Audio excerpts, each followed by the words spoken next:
Welcome back to From the Hood to Hair. In the last episode, I talked about what the hood taught me, how it shaped me, and how it brought me awareness, and how it taught me things that I would use later on that I didn't even know at the time that I would need.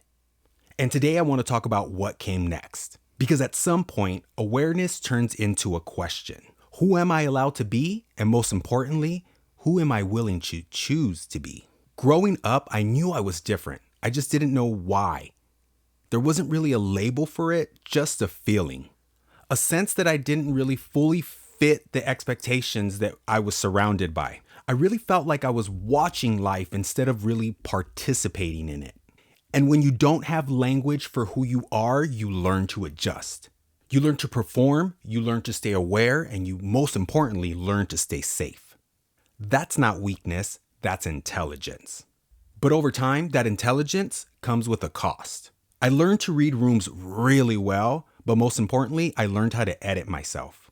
I learned how to soften things, I learned how to hide my curiosity, and I learned how to suppress my expressions. Because being yourself can feel really risky, especially when you don't see yourself mirrored in your community. That tension builds quietly until one day it asks for resolution. When hair entered my life, I knew instantly this was the ticket to freedom. It didn't feel like it at first, but I had a gut instinct that it would lead to it. The world of hair was different. It was tactile, it was focused. It allowed me to be observant instead of loud. It allowed me to be precise without being performative. And slowly, without me realizing it, it started to give me permission. It gave me permission to express myself without having to explain. It gave me permission to exist in my body instead of fighting against it. There was a moment, and it didn't feel dramatic at the time, but I realized something important. I didn't have to become who people expected me to be in order to survive. I could choose myself even if I didn't know who that fully was yet.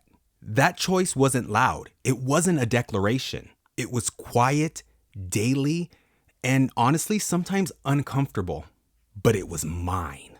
As I leaned into hair, I started to trust myself more. Not just creatively, but personally.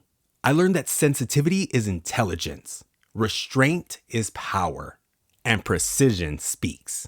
And the more that I honored those traits in my work, the more that I honored them in myself. The craft became a mirror. When I look back, it wasn't just learning a skill. I was learning how to take up space on my own terms. In the next episode, I want to talk about belonging. What it means to step into rooms that weren't built with you in mind. How confidence is built, not given. That's episode 4.